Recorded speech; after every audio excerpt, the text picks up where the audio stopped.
Hello dear students, कैसे हैं आप सभी। आशा करती हूँ आप सब ठीक होंगे, स्वस्थ होंगे, अच्छे होंगे। आईसीटी वर्चुअल क्लासरूम देहरादून में आप सभी का स्वागत करती हूँ। मेरा नाम समता है और बच्चों क्लास 12th में आपका चैप्टर चल रहा है sexual reproduction in flowering plants, यानी पुष्पीय पौधों में लैंगिक जनन की प्रक्रिया। इस चैप्टर में आपको पॉलन ग्रेन्स के बारे में विस्तार से बताया जाएगा। जैसा कि आपको मैंने पहले ही बताया कि पुष्पीय पौधों में लैंगिक जनन की जो प्रक्रिया है, इस प्रक्रिया में आपको किसी भी एंजियोस्पर्मिक प्लांट में 3 घटनाएं होती हैं। जनन की प्रक्रिया में क्या क्या घटनाएं शामिल होती हैं? सबसे पहले उस पौधे में जननांगों का विकास होना, यानी डेवलपमेंट होना मेल और फीमेल रिप्रोडक्टिव ऑर्गन्स का। उन मेल और फीमेल रिप्रोडक्टिव ऑर्गन्स में मेल गेमेटोफाइट और फीमेल गेमेटोफाइट का निर्माण होना, और उसके बाद फर्टिलाइजेशन की प्रक्रिया होना।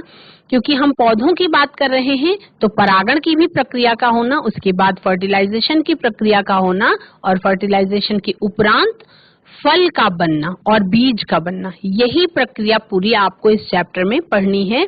तो शब्दों को देख करके, भारी भरकम शब्दों को देख करके घबराएंगे नहीं। प्रोसेस बहुत सिंपल है, जैसा कि आप अपने जीवन काल में छोटे से अभी तक देखते आए हैं। किसी भी फूल वाले पौधे में जब पुष्प लगते हैं, पुष्प लगने के बाद जब उसमें फल लगते हैं, आप सभी ने बहुत विभिन्न प्रकार के आम खाए होंगे। आप पपीता खाते हैं, केला खाते हैं, और बहुत सारे सेब खाते हैं, अंगूर खाते हैं, संतरा खाते हैं, नींबू पीते हैं। तो इसमें सब में ये जो बनने की प्रक्रिया है बच्चों, केवल वही आपको इस चैप्टर में समझाने की कोशिश की जा रही है।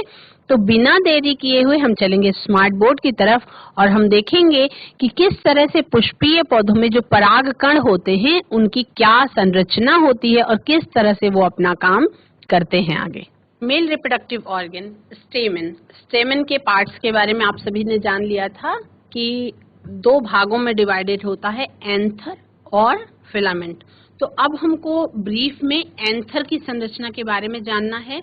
एंथर की संरचना में आप सभी को मैंने बताया कि एंथर में आपका माइक्रोस्पोरोजेनेसिस की प्रक्रिया होती है। एंथर में माइक्रोस्पोरोजेनेसिस की प्रक्रिया होती है, और उसके अंदर माइक्रोस्पोरोजेनेसिस का क्या मतलब है? जब एंथर डेवलप होता है तो स्पोरोजिनस टिश्यू की सेल्स में अर्धसूत्री विभाजन होता है।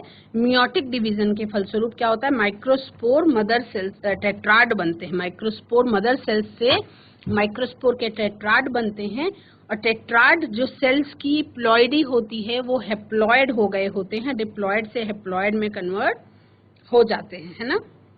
स्पोरोजेनस टिश्यूज की हर सेल के पास माइक्रोस्पोर टेट्राड बनाने की योग्यता होती है, और प्रत्येक सेल को हम पोटेंशियल पॉलन या माइक्रोस्पोर मदर सेल कहते हैं। पीएमसी या एमएमसी हम उसको कहते हैं। अब हर माइक्रोस्पोरेंजियम के अंदर हजारों की संख्या में माइक्रोस्पोर या पॉलन ग्रेन बनते हैं, यानी कि एक माइक्रोस्पोरेंजियम के अंदर several thousands pollen grains develop होते हैं, जो जब एंथर का डेहिसेंस होता है तो उस टाइम पे ये बाहर निकल आते हैं। आप सभी ने देखा था कि जो भी एक माइक्रोस्पोरेंजियम की संरचना थी उसमें क्या है, चारों तरफ एक एक माइक्रोस्पोरेंजियम, उसके अंदर स्पोरोजिनस टिश्यूज भरे होते हैं। 3-4 परतों से बना हुआ होता है। पहली 3 परतें आपकी एपिडर्मिस, एंडोथीशियम और मिडल लेयर कहलाती है, और उसके अंदर माइक्रोस्पोर मदर सेल्स प्रेजेंट होती हैं। सबसे अंदर वाली लेयर जो होती है वो होती है टेपिटम, और टेपिटम क्या करती है? नरिशमेंट देती है पॉलन ग्रेन्स के डेवलपमेंट के लिए। जो बीच में फिलामेंट जिससे अटैच्ड होता है वो एक कनेक्टिव टिश्यू होता है, और उस कनेक्टिव टिश्यू बीच में होता है। अब उसके बाद आपको पॉलन ग्रेन की संरचना के बारे में पढ़ना है। तो पॉलन ग्रेन की संरचना जो है उसके बारे में हम जानेंगे। जनरली क्या होते हैं पॉलन ग्रेन्स? स्फेरिकल होते हैं। जनरली पॉलन ग्रेन्स क्या होते हैं? स्फेरिकल होते हैं। जनरली पॉलन ग्रेन्स जो हैं वो स्फेरिकल होते हैं। ये 25 से 50 नैनोमीटर तक होते हैं डायमीटर में, यानी इनका व्यास जो है ये 25 से 50 नैनोमीटर तक होता है। इसमें जो साइटोप्लाज्म है वो surrounded by a plasma membrane. Cytoplasm जो है वो एक प्लाज्मा मेम्ब्रेन से सराउंडेड होता है। पॉलन ग्रेन्स एक 2 लेयर्ड वॉल होती है। पॉलन ग्रेन जो है वो एक्चुअल में क्या है बच्चों, अगर हम बात करें पॉलन ग्रेन की, तो पॉलन ग्रेन आपका मेल गैमेटोफाइट को रिप्रेजेंट करता है। आप देख पा रहे हैं पॉलन ग्रेन क्या है, पॉलन ग्रेन आपका मेल गैमेटोफाइट को रिप्रेजेंट करता है, यानी कि नर युग्मोद्भिद को ये रिप्रेजेंट करता है। ये क्या करता है, ये नर जननांग में बनने वाले नर युग्मोद्भिद को रिप्रेजेंट करता है। अगर आपने गुड़हल के फूल को या हिबिस्कस फ्लावर को या किसी अन्य फ्लावर को उसके खुले हुए एंथर को टच किया, तो आप क्या देखते हैं कि आपकी फिंगर्स पे कुछ येलो कलर का पाउडर, स्टिकी पाउडर होता है जो आपके हाथों पे चिपक जाता है।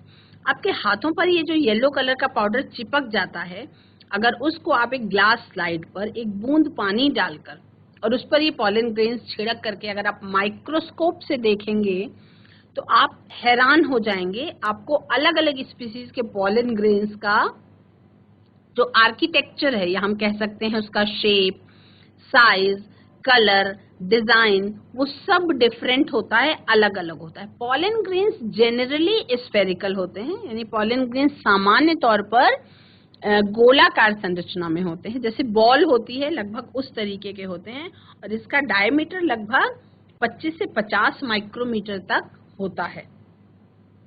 पॉलन ग्रेन्स में एक प्रोमिनेंट वॉल पाई जाती है, यानी जो पॉलन ग्रेन है, ये पॉलन ग्रेन सुरक्षित कैसे रहते हैं, पॉलन ग्रेन्स की क्या संरचना होती है, उसके बारे में हम जानेंगे। तो पॉलन ग्रेन में सबसे बाहर की तरफ एक प्रोमिनेंट वॉल पाई जाती है जिसमें 2 लेयर्स होती हैं। Pollen grain has a 2 layered wall, और उसमें पहली लेयर का नाम है बच्चों एक्साइन, और अंदरूनी जो लेयर है उसका नाम है इंटाइन, यानी कि 2 आवरण होता है। जो आउटर लेयर है उसको हम एक्साइन कहते हैं, और जो इनर लेयर है उसे हम इंटाइन कहते हैं। तो सबसे पहले हम किसकी बात करेंगे, सबसे पहले हम बात करेंगे एक्साइन की। एक्चुअल में एक्साइन क्या होता है, एक्साइन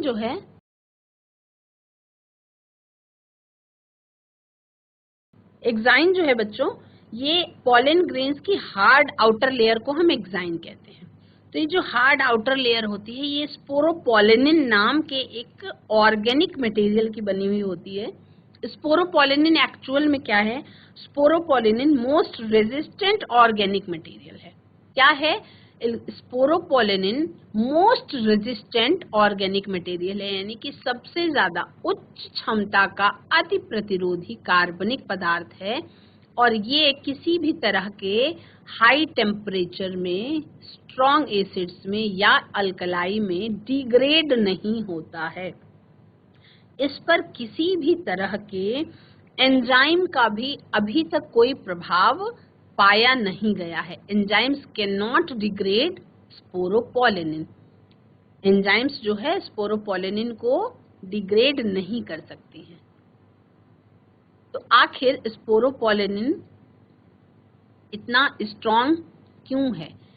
आप सभी को पता है कि जो भी नेचर में कोई चीजें हैं तो वो बिना आवश्यकता के नहीं है। पराग कणों को बहुत अलग अलग मौसम की मार सहनी पड़ती है, और पराग कणों में मेल गैमेटोफाइट होता है, इसलिए उसका जो कवरिंग है वो स्पोरोपोलेनिन का होता है, ताकि पराग कणों के अंदर मौजूद जो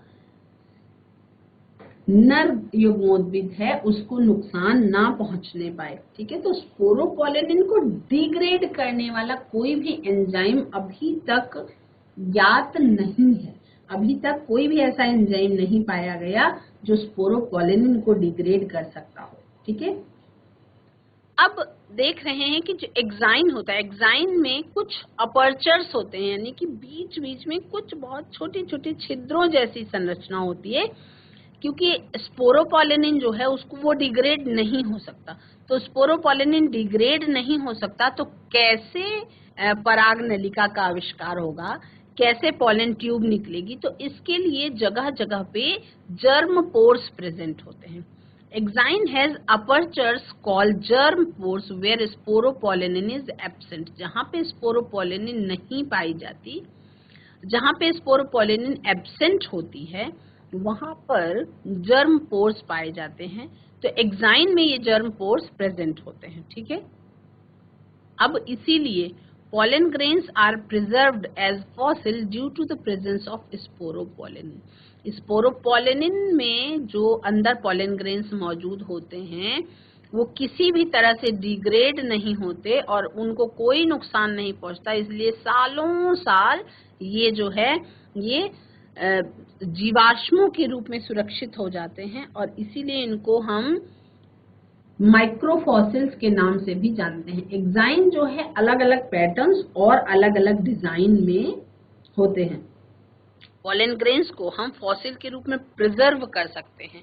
रीजन क्या है? क्योंकि इसमें स्पोरोपोलेनिन पाया जाता है. इसकी जो बाहरी एक्साइन होती है वो स्पोरोपोलेनिन की बनी हुई होती है, इसीलिए हम इसको प्रिजर्व भी कर सकते हैं. Exine exhibits patterns and designs. Exine के पैटर्न और डिजाइन को हम जान सकते हैं. अलग अलग स्पीसीज में अलग अलग होते हैं. पॉलन ग्रेन जो इंटाइन है, इसका मेन क्या अंदरूनी दीवार है. इंटाइन जो है ये इनर वॉल इसकी है. पॉलन ग्रेन की जो इनर वॉल होती है उसे हम इंटाइन कहते हैं. और क्या होता है? पॉलन ग्रेन की इनर वॉल को हम इंटाइन कहते हैं. पॉलन ग्रेन की इनर वॉल को हम इंटाइन कहते हैं. कैसी संरचना होती है? इंटाइन जो है वो दो चीजों से मिल करके बनी हुई होती है. इंटाइन सेलुलोज और पेक्टिन की बनी थिन और कॉन्टिन्यूअस लेयर होती है.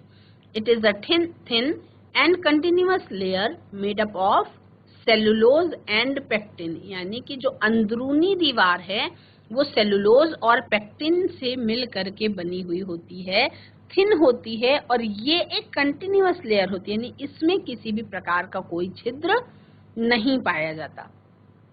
अब जो मैच्योर पॉलन ग्रेन है इसमें दो सेल्स होती हैं. मैच्योर पॉलन ग्रेन जो है, पॉलन ग्रेन का जो साइटोप्लाज्म है वो प्लाज्मा मेम्ब्रेन से घिरा हुआ होता है ना, और इसमें दो सेल्स पाई जाती हैं. पॉलन ग्रेन जो मैच्योर होती है तो इसमें दो सेल्स पाई जाती हैं. पहली सेल्स को हम कहते हैं बच्चों वेजिटेटिव सेल. पहली सेल जो है उसको हम कहते हैं वेजिटेटिव सेल और जो दूसरी सेल है उसको हम कहते हैं जेनरेटिव सेल. पहली सेल को हम क्या कहते हैं? वेजिटेटिव सेल कहते हैं और दूसरी सेल को हम जेनरेटिव सेल कहते हैं. अब नाम से समझने की कोशिश करेंगे. वेजिटेटिव सेल जो होती है ये बड़ी होती है और इसमें ज्यादा मात्रा में रिजर्व फूड होता है और इर्रेगुलर शेप का इसमें न्यूक्लियस पाया जाता है. वेजिटेटिव सेल में it is bigger, has abundant food reserve and a large irregularly shaped nucleus. ये आकार में बड़ी होती है, इसमें बहुत ज्यादा मात्रा में फूड रिजर्व होता है यानी कि भोजन संरक्षित होता है और इसमें एक बड़ा इर्रेगुलर शेप का न्यूक्लियस पाया जाता है. ठीक है. हम बात करें अगर जेनरेटिव सेल की, तो जेनरेटिव सेल कैसी होती है? ये छोटी होती है और ये साइटोप्लाज्म में फ्लोट करती रहती है और कैसी होती है? स्पिंडल शेप्ड की होती है ना. इसके अंदर एक डेंस साइटोप्लाज्म पाया जाता है और एक न्यूक्लियस भी प्रेजेंट होता है. जेनरेटिव सेल जो है ये छोटी होती है. ये वेजिटेटिव सेल के साइटोप्लाज्म में, वेजिटेटिव सेल जिसके अंदर है उसी साइटोप्लाज्म में ये तैरती रहती है और इसमें क्या पाया जाता है? इसमें जेनरेटिव सेल जो है वो स्पिंडल शेप्ड की होती है. इसमें डेंस साइटोप्लाज्म होता है, एक न्यूक्लियस होता है. 60% से ज्यादा एंजियोस्पर्म्स में पॉलन ग्रेन जो है वो 2 सेल्ड स्टेज पर ही शेड ऑफ हो जाते हैं.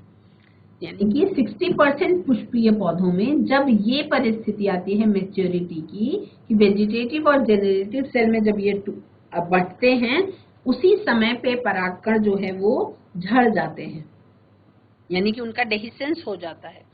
लेकिन शेष जो एंजियोस्पर्मिक स्पीसीज हैं उनमें पॉलन ग्रेन्स के झड़ने के पहले क्या होता है? जेनरेटिव सेल में माइटोटिक डिवीजन से 2 मेल गैमीट्स बन जाते हैं और इस तरह से पॉलन ग्रेन 3 सेल्ड स्टेज की कंडीशन में डेहिसेंस उनका होता है। कई स्पीसीज में क्या होता है कि पॉलन ग्रेन्स जो है बच्चों, वो एक ऐसी संरचना है जिसे बहुत सारे लोगों में क्या देखा गया है, बहुत सारे लोगों में एलर्जी टाइप की भी देखी गई है। Over 60% angiosperms shed their pollen grains at 2 celled stage, यानी 60% पौधों में जो है वो 2 सेल्ड स्टेज में पॉलन ग्रेन्स जो है वो झड़ जाते हैं और other generative cells divides mitotically to give 2 male gametes.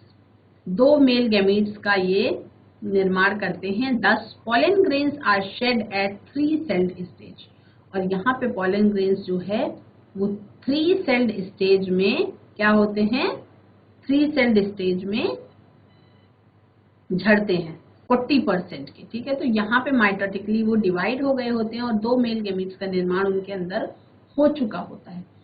जो शेडेड पॉलन ग्रेन से या जो झड़े हुए परागकण हैं, अब इनको स्टिग्मा पे लैंड करना होता है अपनी वायबिलिटी लूज करने से पहले, यानी उनका जो जीवन का फेज है उस फेज को लूज करने के पहले ही उनको स्टिग्मा पे पहुंच जाना होता है, तभी उस पॉलन ग्रेन का कोई फायदा है।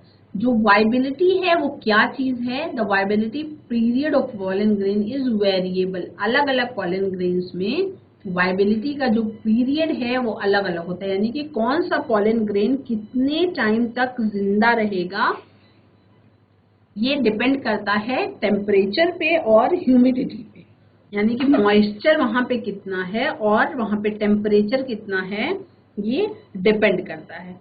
तो जैसे हम बात कर रहे हैं कि पॉलन ग्रेन होते हैं, पॉलन ग्रेन की वायबिलिटी को लूज होने के पहले ही उसे स्टिग्मा पे लैंड करना होता है। जो ये पॉलन ग्रेन्स होते हैं बच्चों, इन पॉलन ग्रेन्स जिन्हें हम मेल गैमेटोफाइट कहते हैं, अगर बात करें बहुत सारे स्पीसीज के पॉलन ग्रेन्स हैं। कुछ लोगों में एलर्जी और ब्रोंकाइटल मतलब सांस लेने में बहुत तकलीफ, सांस की परेशानी होने लगती है, जिससे कभी कभी लोगों में एस्थमा होता है और ब्रोंकाइटिस जैसी क्रोनिक रेस्पिरेटरी डिसऑर्डर्स भी इससे हो सकते हैं। इम्पोर्टेड व्हीट के साथ भारत में आई थी एक स्पीसीज जिसका नाम है पार्थेनियम या गाजर घास, कैरेट ग्रास। इसकी जो उपस्थिति है ये अब सर्वव्यापक हो गई है, सब जगह आपको दिखाई पड़ेगी। झाड़ियों में व्हाइट कलर के छोटे छोटे फूल होते हैं इनमें। जब इनके पॉलन ग्रेन्स आते हैं तो ये बहुत ज्यादा एलर्जी कॉज करते हैं। पॉलन ग्रेन्स जो हैं ये न्यूट्रिएंट्स में रिच होते हैं।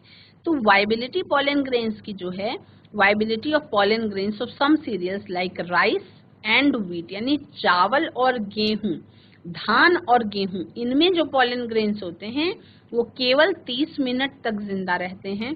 Some members of Leguminaceae, Rosaceae, Solanaceae have viability for months, यानी कि जो सोलेनेसी फैमिली के पॉलन ग्रेन्स होते हैं, जो जैसे सूरजमुखी का फूल है तो उसके जो पॉलन ग्रेन्स होते हैं वो एक मंथ्स तक रहते हैं, महीनों तक जिंदा रहते हैं।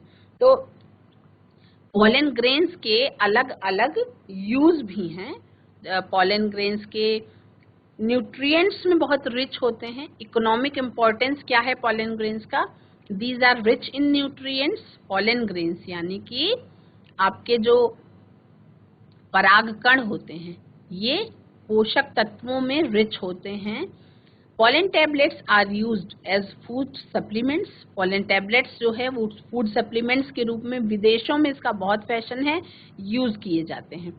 Pollen tablets and syrups increase performance of athletes and race horses. ये जो पॉलन टैबलेट्स के रूप में अवेलेबल है मार्केट में, सिरप के रूप में अवेलेबल हैं, ये एथलीट्स के और जो रेस वाले घोड़े होते हैं उनकी परफॉर्मेंस को इंक्रीज होते हुए देखा गया है इन पॉलन टैबलेट्स को लेने के बाद। जब मतलब ऐसा माना जाता है कि जो परागकण होते हैं जब वो बहुत ज्यादा रिच होते हैं न्यूट्रिएंट्स में, यानी पोषक तत्वों से भरपूर होते हैं, तो उनको फूड सप्लीमेंट के रूप में यूज किया जाने लगा, उनकी टैबलेट्स के रूप में और सिरप्स के रूप में वो आने लगे। और इससे एथलीट्स के और दौड़ने वाले, रेस करने वाले घोड़ों की परफॉर्मेंस को अच्छा होते हुए देखा गया है।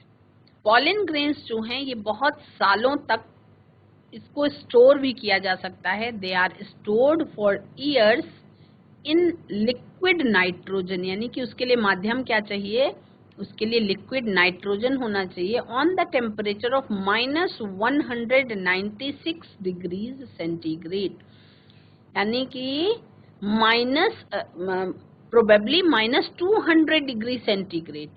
बहुत लिक्विड नाइट्रोजन के अंदर अगर -196 डिग्री सेंटीग्रेड का टेम्परेचर हो, यानी बहुत ज्यादा ठंडक वाला, और लिक्विड नाइट्रोजन के अंदर इसको रखा जा सकता है, तो फिर रखा जाता है। They are used as pollen banks, pollen का बैंक होता है इन क्रॉप ब्रीडिंग प्रोग्राम्स, यानी कि फसलों में जो क्रॉप ब्रीडिंग प्रोग्राम्स होते हैं उसमें इनकी यूज किया जा सके, इसलिए इनको स्टोर करते हैं ना। जैसे दावा किया गया है कि पॉलन टैबलेट्स में अंदर न्यूट्रिएंट्स बहुत ज्यादा होते हैं, तो ये एथलीट्स की और रेस हॉर्सेस की परफॉर्मेंस को बढ़ा देते हैं।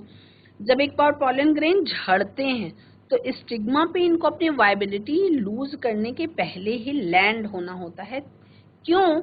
क्योंकि पॉलन ग्रेन के अंदर मौजूद जो मेल गैमेटोफाइट है उसको फीमेल गैमेटोफाइट के साथ फर्टिलाइजेशन करना होता है, तो इनकी वायबिलिटी जो है वो डिफरेंट होती है ना। पॉलन ग्रेन्स हाईली वेरिएबल होते हैं, ये टाइम पीरियड, टेम्परेचर, ह्यूमिडिटी इस पर डिपेंड करता है। कुछ अनाज जैसे आपका राइस है, व्हीट है, इनमें पॉलन ग्रेन झड़ने के 30 मिनट के अंदर ही अपनी वायबिलिटी खो देते हैं।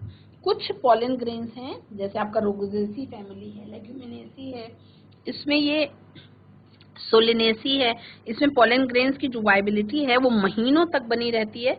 और कई स्पीसीज में पॉलन ग्रेन्स को लिक्विड नाइट्रोजन में -196 डिग्री सेंटीग्रेड तक स्टोर किया जा सकता है, बहुत सालों तक, है ना। ये जो क्रॉप ब्रीडिंग प्रोग्राम्स होते हैं इनमें सीड बैंक की तरह ही स्टोर्ड पॉलन को पॉलन बैंक के रूप में प्रयोग किया जा सकता है ना। और जो ये पॉलन ग्रेन्स होते हैं, आपका pollen grains of some plants like parthenium और कैरेट ग्रास, जिसके बारे में अब ये सामान्य तौर पे सब जगह आपको दिखाई पड़ती है, ये एलर्जिक होती है। कुछ लोगों को या बहुत सारे लोगों को पॉलन ग्रेन्स से एलर्जी होती है, जो ये पार्थेनियम गाजर घास की पॉलन ग्रेन होती है, और इससे क्रोनिक रेस्पिरेटरी डिसऑर्डर्स हो सकते हैं जैसे कि एस्थमा और ब्रोंकाइटिस। तो ये सारी लाइंस जो आपको आपके स्लाइड्स में दिखाई पड़ रही हैं, दीज आर इम्पोर्टेंट, और हर एक लाइन से एक एक दो क्वेश्चन आपका मल्टीपल चॉइस क्वेश्चन बन सकता है।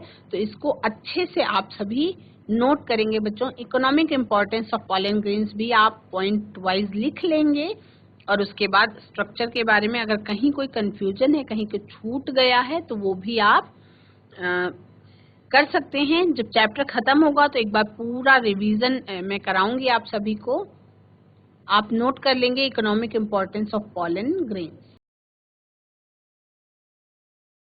बच्चों, अब जो पॉलन ग्रेन्स हैं, पॉलन ग्रेन्स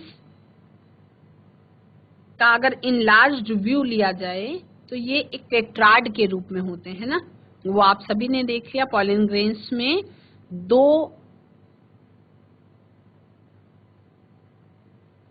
सेल्स होती हैं, एक वेजिटेटिव सेल होती है और एक जनरेटिव सेल होती है, ठीक है। तो अब आपका प्री फर्टिलाइजेशन इवेंट में, pre fertilization structure and events में आपको पढ़ना है गाइनीशियम के बारे में। किसके बारे में पढ़ना है? गाइनीशियम के बारे में। आपका एंथर्स में बनने वाले पॉलन ग्रेन की संरचना तक आपने पूरा विस्तार से पढ़ लिया है। तो अब आपको मेल गैमेटोफाइट वाला जो कॉन्सेप्ट था वो क्लियर हो गया है। अब आपको फीमेल गैमेटोफाइट के बारे में पढ़ना है।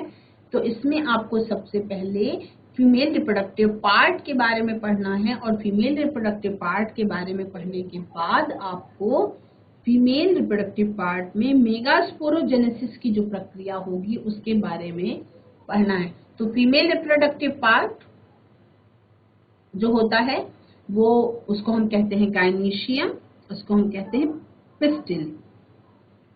द पिस्टिल, मेगास्पोरेंजियम जिसको हम ओव्यूल कहते हैं, और एम्ब्रियो सैक। आपको इन तीनों चीजों के बारे में पढ़ना है। तो फीमेल रिप्रोडक्टिव पार्ट जिसे हम कहते हैं गायनीशियम, गायनीशियम फ्लावर के फीमेल रिप्रोडक्टिव पार्ट को रिप्रेजेंट करता है। उसमें या तो सिंगल पिस्टल हो सकता है, अगर उसमें सिंगल पिस्टल होगा तो वो मोनोकार्पेलरी कहलाएगा। उसमें अगर सिंगल पिस्टल होगा तो मोनोकार्पेलरी कहलाएगा। सिंगल पिस्टल वाले गायनीशियम को हम मोनोकार्पेलरी कहते हैं, कार्पेल भी कहते हैं, उसका नाम पिस्टल का नाम कार्पेल भी है। तो अगर एक ही सिंगल पिस्टल है तो उसे हम मोनोकार्पेलरी कहते हैं, और अगर एक से ज्यादा पिस्टल हैं तो उसे हम मल्टी कार्पेलरी कहते हैं। यानी कि संख्या के आधार पर वो मोनोकार्पेलरी या मल्टी कार्पेलरी कहलाते हैं। जब एक से अधिक पिस्टल एक साथ फ्यूज्ड होंगे तब वो सिनकार्पस कहलाएंगे। अब ये चीजें आपको पॉइंट वाइज नोट करनी है। इन मल्टी कार्पेलरी जब एक ही मोनोकार्पेलरी होगा तो ये सिचुएशन नहीं आती है, लेकिन जब मल्टी कार्पेलरी होता है यानी कि जब उसकी पिस्टल्स की संख्या एक से ज्यादा होती है तो वो किस तरीके की सिचुएशन में है, वो आपस में फ्यूज्ड हैं या एकदम फ्री हैं, उस पर डिपेंड करता है। उनके अलग अलग नाम हो जाते हैं। अगर मल्टी कार्पेलरी में अगर पिस्टल एक दूसरे के साथ फ्यूज हैं तो वो सिनकार्पस कहलाते हैं, और अगर फ्री हैं तो वो एपोकार्पस कहलाते हैं। अगर फ्यूज्ड हैं तो सिनकार्पस कहलाते हैं, और अगर फ्री हैं तो एपोकार्पस कहलाते हैं। एक से अधिक पिस्टल जब एक साथ फ्यूज्ड होते हैं तो सिनकार्पस कहलाते हैं। इसको आप नोट करेंगे क्योंकि ये पूछा जाता है और ये कंफ्यूजन इसमें बहुत ज्यादा होती है बच्चों को। जब एक दूसरे के साथ पिस्टल फ्यूज्ड होते हैं तो सिनकार्पस कहते हैं उनको, और अगर फ्री होते हैं तो उन्हें हम एपोकार्पस कहते हैं। अब पिस्टल के पार्ट्स के बारे में आपको अगले सेशन में पढ़ना है।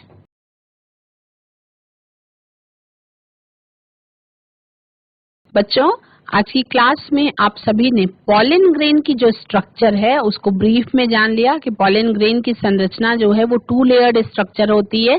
पॉलन ग्रेन की जो सबसे बाहरी लेयर है, बहुत इंपॉर्टेंट पॉइंट्स हैं इसमें। जो सबसे बाहरी लेयर है एक्साइन जिसको कहते हैं, वो स्पोरोपोलिनिन नाम के बहुत ही हाईली रेजिस्टेंट ऑर्गेनिक मटेरियल की बनी हुई होती है। और स्पोरोपोलिनिन जो है क्योंकि वो डिग्रेड नहीं हो सकता किसी भी तरीके के एंजाइम से, तो कहीं कहीं वहां पे अपर्चर्स होते हैं, जर्म पोर होते हैं, जिससे पॉलन ट्यूब का निर्माण होगा और पॉलन ट्यूब बाहर निकलेगी। पॉलन ग्रेन्स का जीवन कितना होता है उसके बारे में आपने जाना। कौन सी गाजर घास की पॉलन ग्रेन से लोगों को एलर्जी हो जाती है, ये सारी चीजें आपको पॉइंट वाइज नोट करनी है।